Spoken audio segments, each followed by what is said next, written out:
Vamos fazer a nossa prece inicial.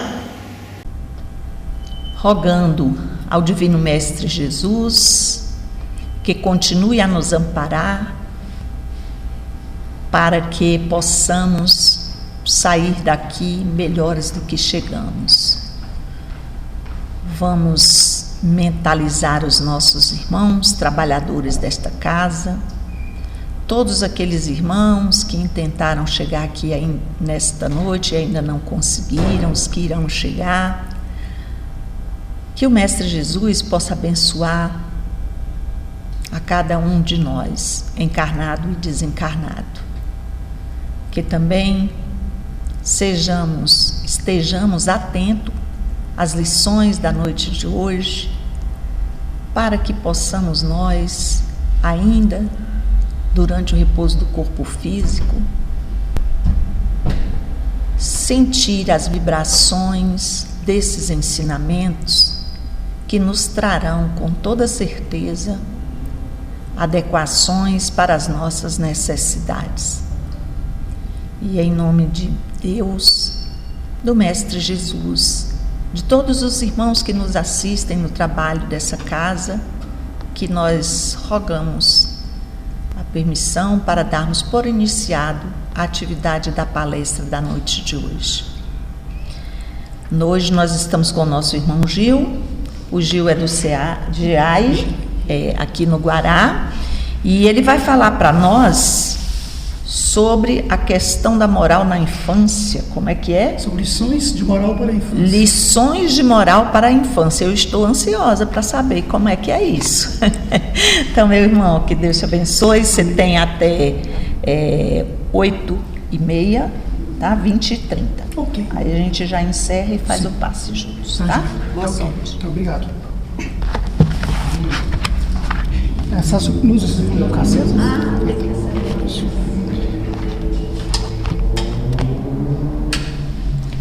Boa noite, meus irmãos. Que a paz e o amor do Cristo estejam com todos nós. Como ela disse, eu sou o Gil de Paula e hoje nós vamos falar sobre lições de moral para a infância. E eu quero começar fazendo um convite a todos, que nesse momento nós nos permitamos voltarmos a ser crianças. Vamos nos lembrar da infância querida, das brincadeiras de rua, das histórias infantis, das fábulas e das parábolas de Jesus, pois ensinar aos pequenos não é só ditar regras de certo e errado, é ajudá-los a formar um caráter firme, uma consciência plena e um coração voltado para o bem. Vamos falar da filosofia, do espiritismo e da ciência. E eu gostaria de começar perguntando a vocês se todos sabem o que é uma fábula. Bem, para quem não sabe o que é uma fábula, são histórias curtas que geralmente os animais são os personagens principais e ao seu final nos traz uma história de vida, uma lição de moral. Uma das fábulas muito conhecida é a fábula da cigarra e da formiga.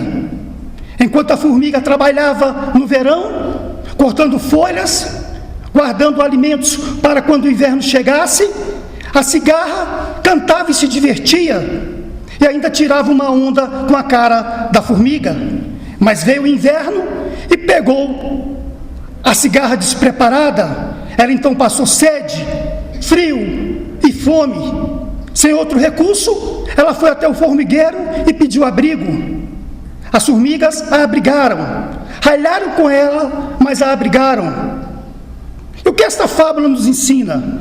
Nos ensina que no momento das vacas gordas, devemos guardar para a época das vacas magras. Lição essa que já devemos passar para os nossos pequenos, para que eles sejam previdentes, para que eles aprendam a poupar. Uma outra fábula bastante conhecida é a dos 3 porquinhos. O primeiro deles construiu a sua casa frágil, construiu a sua casa de palha. O segundo, de madeira, e o terceiro de rocha sobre a rocha. Veio o lobo e derrubou a casa do primeiro. Ele não teve alternativa e fugiu para a casa do segundo, mas foi o lobo novamente e derrubou a casa do segundo, que foi feito de madeira. Ambos, então, foram para a casa do terceiro, aquele que havia construído sobre a rocha. E o lobo foi lá e tentou de todas as formas derrubar a casa e não conseguiu, só se cansou, porque aquela casa estava construída sobre uma base firme. E assim então, que os nossos valores morais têm que ser construídos sobre uma base firme do amor, da caridade, da empatia, do olhar ativo para com as nossas crianças, principalmente. Outra fábula, essa mais moderna, é a de Peter Pan. Peter Pan era um garoto que vivia na terra do nunca, uma terra mágica, uma terra de fantasia, cercada por rios, mares, florestas e povoada por seres fantásticos, gnomos, sereias, fadas, piratas. E Peter Pan vivia com um bando de garotos chamados de garotos perdidos, que, como ele, nunca envelheciam por causa da magia daquela terra.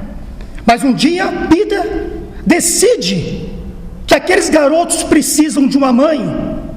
Então ele vai até Londres, onde vive o Andy Darling com seus irmãos Michael e John, e os convence a ir com eles para a terra do nunca, dizendo que a terra do nunca é uma terra mágica, que eles poderão voar, que eles não terão que acordar cedo, que eles não precisarão obedecer. E assim os três seguem para Londres, abandonando os pais. Chegando lá, o Andy se torna uma verdadeira mãe para aqueles garotos, cuida deles e os ensina, enquanto Peter continua sua saga de aventuras. Mas Peter tem um inimigo figadal, o Capitão Gancho, o rei dos piratas, um homem mau, que tem um rancor particular por Peter, porque o culpa de sua mão ter sido comida por um crocodilo. Crocodilo esse que vive a persegui-lo, mas como também engoliu um relógio, um despertador, quando se aproxima do Capitão Gancho, o relógio faz tic-tac, tic-tac, alertando o Capitão Gancho da presença do crocodilo. Por quê? O crocodilo gostou do sabor da mão do capitão e pretende comer o resto. No final da história, Peter vence o Capitão Gancho e o Andy volta para casa com seus irmãos para continuar o seu crescimento. E essa história nos traz alguns simbolismos. Os personagens dessa história nos traz alguns simbolismos. Peter Pan é o grito livre do menino que se recusa a envelhecer, que se recusa a assumir responsabilidades, que se recusa a morrer. O Andy é a ponte entre os dois mundos, representa o amadurecimento, a transição entre a infância e a vida adulta. Ela leva consigo o carinho da infância, mas também a consciência de que crescer é inevitável. O Andy simboliza o afeto, o cuidado, a responsabilidade e a aceitação da vida real, mesmo com todas as suas dores.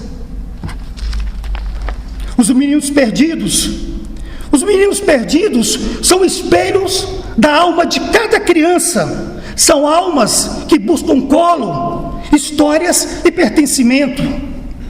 Representam o lado de nós que sempre vai desejar abrigo, proteção, carinho. Os piratas são a imagem do adulto corrompido, o mundo corrompido pela violência, pela ganância, frustração, o oposto da inocência das crianças. Mostram que quando se cresce sem ternura, a vida pode se tornar apenas luta, violência e frustração. O Capitão Gancho, o capitão é o medo da maturidade e da passagem do tempo. O adulto cruel, rancoroso, que não aceita sua própria finitude, um homem preso ao rancor, que tenta destruir aquilo que mais inveja em Peter Pan, a sua juventude eterna. O crocodilo e o relógio. O crocodilo que persegue o Capitão Gancho com o relógio na barriga, simboliza o tempo que nunca para. Ele nos lembra que todos nós estamos envelhecendo e perdendo coisas como a juventude e a saúde. Peter Pan nos mostra que não podemos fugir do tempo, mas podemos crescer como Andy, sem deixar que a inocência, o amor e a fantasia morram dentro de nós. Bem, pessoal, agora eu vou ler um poema que tem a ver com o nosso tema e que eu dei o nome a esse poema de A Semeadura da Infância. Quando Deus desenhou a criança, não lhe deu ouro nem poder, deu-lhe um coração feito de esperança e a sublime missão de aprender. Cada gesto gravado na infância é semente lançada ao porvir. Cada exemplo de paz e consciência é uma estrela ensinando a luz a seguir. A palavra ensina por instantes, mas o exemplo ensina sem fim. Os pequenos observam gigantes, mas nos adultos que vivem assim. Se desejas um mundo mais justo, não comeces mudando a nação. Planta o bem no jardim da alma, cultivando-lhe o bom coração. Ensina o perdão sem fraqueza, a coragem de sempre servir, a humildade que é toda a grandeza e a alegria de repartir. Mostra que a verdade liberta, que a bondade jamais morrerá, que uma consciência desperta é riqueza que o tempo não dá. A criança é um livro divino, ainda escrito em páginas de luz. Cada lar é a primeira escola, cada mestre um reflexo de Jesus. Não eduques apenas a mente, forma o homem que o tempo fará. Quem ilumina uma infância inocente, ilumina o amanhã que virá. Porque os anos passam ligeiros, como folhas levadas ao vento, mas o bem aprendido na infância permanece em qualquer sofrimento. Que possamos sair desta vida com a doce certeza, enfim, de haver deixado em cada criança uma flor, um caminho, um jardim. E quando Deus perguntar um dia o que fizemos de nossa missão, responderemos com paz e alegria: Senhor, procuramos ensinar às crianças que o maior tesouro do mundo é um coração cheio de amor.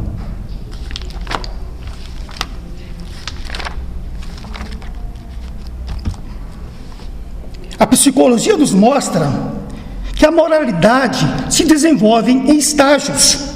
Primeiro, a criança obedece por medo, depois para agradar, e com o tempo começa a entender a importância da justiça e da empatia. Aristóteles já dizia: a virtude nasce do hábito. Se queremos crianças justas, solidárias e responsáveis, precisamos cultivar esses hábitos desde cedo, como quem planta uma árvore de raízes firmes. Devemos corrigir na origem as más tendências das nossas crianças. Bem, eu agora vou falar daquele que nos deixou, talvez, as maiores lições de moral da humanidade. Eu vou falar do Cristo, eu vou falar de Jesus, contando duas parábolas dele. Em um certo dia, estando o grande mestre reunido com com seus discípulos, entre eles alguns judeus e outros homens. Um doutor da lei, para testá-lo, vira-se para ele e lhe pergunta: Senhor, quem é o meu próximo? Jesus então responde contando uma história. Vinha um homem pela estrada de Jerusalém a Jericó, quando foi atacado por bandoleiros. Eles o derrubaram do seu cavalo, o feriram e o deixaram prostrado no caminho. Depois vieram outros 2 homens, um sacerdote e um levita, ambos religiosos, e nenhum parou para socorrê-lo. Mas veio um terceiro homem, um samaritano, considerado inimigo dos judeus. Esse homem desceu do seu cavalo, foi até o homem caído, o socorreu, cuidou de suas feridas, colocou no seu próprio cavalo e o levou até uma estalagem. Chegando à estalagem, disse ao dono: cuidai dele, que todas as despesas eu pagarei. Ele entregou 2 moedas ao dono da estalagem. Ao terminar a história, Jesus pergunta ao doutor da lei: quem lhe parece que foi o próximo desse homem? O doutor da lei não teve outra opção e respondeu: aquele que o ajudou. Portanto, meus irmãos, o nosso próximo é aquele que nos ajuda, é aquele que nos socorre na hora das nossas dores, é aquele que nos socorre nos nossos momentos de aflição. Portanto, que sejamos próximos das nossas crianças, dos nossos filhos, dos nossos netos, dos nossos sobrinhos, para que eles possam crescer firmes e sempre com um olhar atento, sempre com um olhar cuidadoso, sempre com um olhar ativo para as necessidades deles. Uma outra parábola do Cristo, parecida com a história dos 3 porquinhos, é a do homem que construiu a sua casa sobre a rocha. Um outro homem construiu a casa sobre a areia. Veio o vento e as tempestades e derrubou a casa daquele que havia construído sobre a areia. E o que essa parábola nos ensina? Nos ensina que os nossos valores morais devem ser construídos sobre uma base firme, sobre uma base da moralidade, da ética, da caridade, da benevolência, do olhar ativo, do olhar de amor. É isso que essa parábola vem nos ensinar.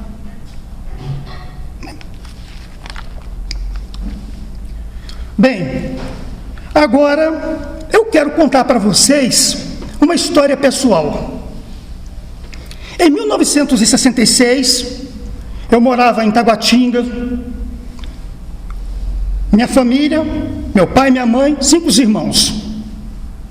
3 mulheres, 2 homens. E em 66 nasceu a minha irmã mais nova. Meu pai trabalhava fora e minha mãe vivia assoberbada de serviço.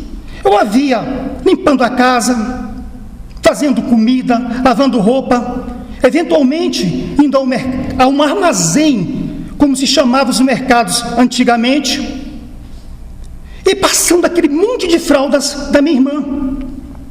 Eu cheguei para ela e lhe disse: mãe, deixe que eu passe essas fraldas. Ela perguntou: mas você dá conta? Claro que dou, mãe. Então eu comecei a passar as fraldas. Eu abria a fralda e passava a fralda totalmente. Depois a dobrava no meio, tornava a passar, tornava a dobrar e tornava a passar, fazendo aqueles montinhos. E minha mãe, sabiamente, elogiava: como você passa bem? Só que meu pai, quando chegou, não gostou muito da história. Ele achou que aquilo não era trabalho para menino, para homem. Mas tanto eu quanto minha mãe não demos importância. E mais tarde eu varri casa, passei pano, passei cera. E meu pai também ajudou nos serviços caseiros. Então, eu conto essa história para dizer que se a criança tem condições de efetuar um serviço, de fazer um serviço que não ultrapasse as suas forças, ela deve fazê-lo. deve ter as tarefas que elas deem conta, principalmente se os pais precisam de ajuda. Afinal, a criança pertence à família. E o trabalho nunca vai deixar de dignificar alguém. O trabalho sempre nos dignifica. Então, os pais zelosos também ficarão atentos para essa questão de dar tarefas aos seus filhos, seja elas quais forem, como eu disse, desde que não ultrapasse a condição da criança. Bem, outra coisa, antigamente, os pais tinham dificuldade para nos tirar das ruas. Hoje, os pais têm dificuldade para tirar as crianças de dentro de casa, da televisão, do celular, do computador. Nos anos 60, nos anos 70, quando eu morei em Taguatinga, a eletricidade demorou muito a chegar às casas, mas demorou muito mais a chegar às ruas. Então, principalmente nas noites de lua cheia, nas noites estreladas, a criançada saía às ruas para brincar. E se brincava das mais diversas brincadeiras. Era pique disso, salve latinha, salve bandeirinha, pique esconde, pique pega. E havia uma brincadeira que eu gostava muito. Ela se chamava boca de forno. Alguém aqui já brincou de boca de forno? Mais alguém já brincou de boca de forno? A senhora brincou? Então, não? Tá. Então, para quem não brincou de boca de forno, eu vou explicar. Boca de forno era uma brincadeira onde se nomeava um comandante, um chefe, e esse comandante-chefe passava tarefas para os demais. E quem não cumprisse com essas tarefas, recebia uma reprimenda, recebia um castigo. E essa era uma forma lúdica de ensinar as nossas crianças, ensinar a obedecer, ensinar a cumprir tarefas. Pena que este mundo mudou tanto. Isso já praticamente se extinguiu. Talvez pelos recantos mais remotos do país isso ainda ocorra, mas já não vemos isso nas cidades, infelizmente. As crianças nunca vão saber o que estão perdendo, as crianças de hoje. Bem, Kardec já nos alertava: o egoísmo nasce no berço, e é na infância que corrigimos os pequenos defeitos, antes que se tornem vícios duradouros. Quem tem filho, quem tem neto, sabe que as crianças, se tem um brinquedo, não querem dividi-la com um coleguinha. Se tem um lanche, também não querem dividir, muitas vezes até o próprio espaço. Então, cabe aos pais alertá-las sobre isso, fazer com que elas modifiquem o seu comportamento a respeito disso, para já ir corrigindo a questão do egoísmo e tornar as crianças mais solidárias, mais amorosas para com o seu próximo. E por falar nisso e mais solidário, vou contar outra história. Em 1970, eu estudava no colégio de Taguatinga Norte, CTN. Fazia o primeiro ano ginasial. Iniciando-se o ano letivo, os professores, a escola, passou uma lista de livros. E entre esses livros, havia um de física ou de química, que era um livro caro, e eu já não lembro mais qual deles meu pai comprou. E me recomendou que eu não estragasse o livro, que eu não emprestasse, que eu não sujasse, que eu não amassasse. Ocorre que na primeira aula da professora desse livro, ela pode sair para ir a outra turma, ela volta e pede os livros emprestados. E eu não emprestei. Na próxima aula dessa professora, ela paga o maior sapo. Isso é egoísmo. Não custava nada emprestar para os colegas que não têm um livro. Nós temos que ser, cuidadosos, caridosos com os outros. E eu fiquei muito envergonhado. Numa outra aula, quando ela pediu o livro, eu corri e emprestei o meu livro. Uma outra aula, novamente, ela elogiou a quem havia emprestado e me elogiou diretamente. E eu fiquei muito satisfeito com aquilo, fiquei muito feliz com aquele elogio que estava recebendo. Então, meus irmãos, essas pequenas desculpas que nós damos para justificar os nossos egoísmos, a nossa falta de caridade, muitas vezes, não vale a pena. Se vocês soubessem o tanto que eu me senti recompensado por aquele elogio, e aquela lição eu carrego pela minha vida até hoje.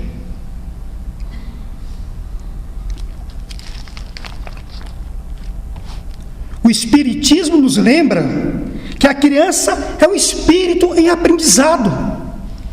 E a infância é o tempo abençoado em que podemos moldar o caráter para o bem. Educar é formar caracteres, é ensinar pelo exemplo, pela prática da caridade e do amor. Bem, eu agora vou colocar para tocar uma música que eu gosto muito. E eu peço a vocês que escutem essa música com os ouvidos da alma, com os ouvidos do coração.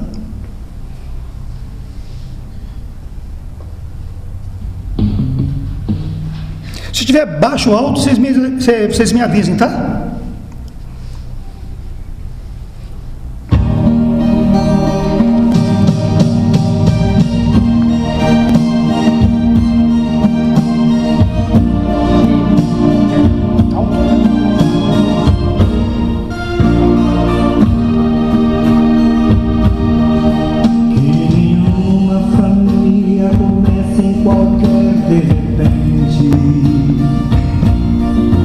Que nenhuma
Abençoa, Senhor, a minha também.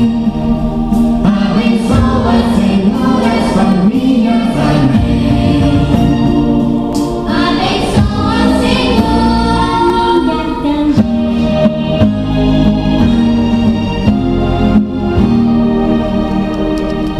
Abençoa, Senhor, a minha também. Abençoa, Senhor, a todos nós que estamos aqui nessa casa de luz e amor. Bem, como nós temos ainda um tempo, eu vou contar mais uma história que será a última. Eu, por volta dos meus 34, 35 anos, estava com muito medo da morte. Os meus filhos eram pequenos, eu tenho um casal, e eu trabalhava com um rapaz que era espírita de berço. Os pais deles já eram espíritas. E um dia, contando a ele desse meu receio, ele me convidou a ir à comunhão espírita, assistir uma palestra. Eu aceitei, e no dia aprazado, eu peguei na W3, pois ele não tinha carro, e de cara, ele me presenteou com o livro dos Espíritos. Fomos, então, assistir a palestra. Quase ao final da palestra, um rapaz que estava próximo a mim, levantou a mão e pediu para falar. O palestrante permitiu. E ele disse: eu estou vindo aqui pela primeira vez, como eu também estava indo, porque eu já não aguento mais. Onde eu estou, o meu cunhado aparece para mim, a qualquer hora ele aparece para mim. Aí o palestrante disse: olha, você vai ter que vir outro dia, num dia de atendimento, para nós podermos conversar com seu cunhado, pois talvez ele não saiba que morreu ou não aceite a morte. O meu amigo então perguntou se eu queria passar pela sala do passe. Eu disse que sim. E ao adentrar aquele ambiente, eu estranhei muito. Um ambiente escuro, velas acesas, todo mundo vestido de branco. Mas o que eu mais estranhei foi o perfume, o cheiro de flores que emanava daquele ambiente, que era o mesmo cheiro que eu sentia quando era garoto. Em 1960, nós mudamos para Taguatinga. Meu pai construiu o nosso barraco, a nossa casinha, ao fundo do quintal. E na frente, minha mãe plantou várias plantas que produziam flores, rosas, dálias, cravos, girassóis. E principalmente de manhã, aquele cheiro recendia quando o sol bailava, aquele perfume das rosas e dos cravos e dos girassóis recendia por todo o quintal. Eu adorava ir para lá, ficar sentindo aquele perfume, e era o mesmo cheiro que eu sentia ali dentro. Quando eu saí dali, eu perguntei: Elisafã, o que é que vocês colocam ali dentro que eu senti esse perfume assim, assim?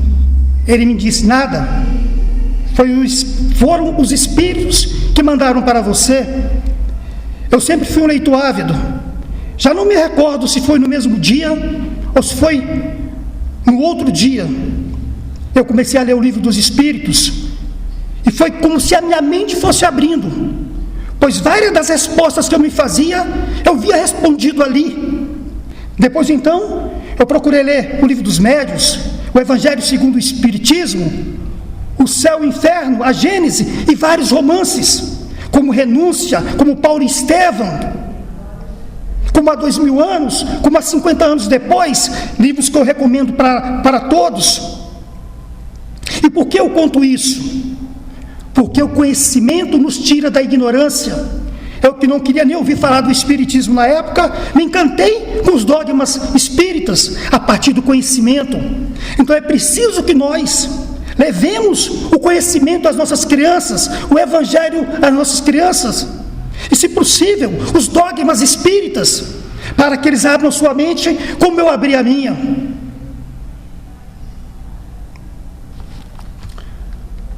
Meus amigos, filho não é vaso. Filho é planta. Não dá para moldar filhos. O máximo que dá é para parar algumas folhinhas aqui, outras folhinhas ali, para que eles cresçam fortes, saudáveis, bonitos. Aí você pode pensar: aqui em casa só tem goiabeira. De onde veio essa laranjeira? Que bom que veio. Que bom que veio diferente. Que bom que nos tira da zona de conforto. Te conheço, te aceito, te quero na minha vida. E para finalizar, que cada um de nós sejamos exemplos vivos de caridade, caráter, solidariedade e amor. Muito obrigado.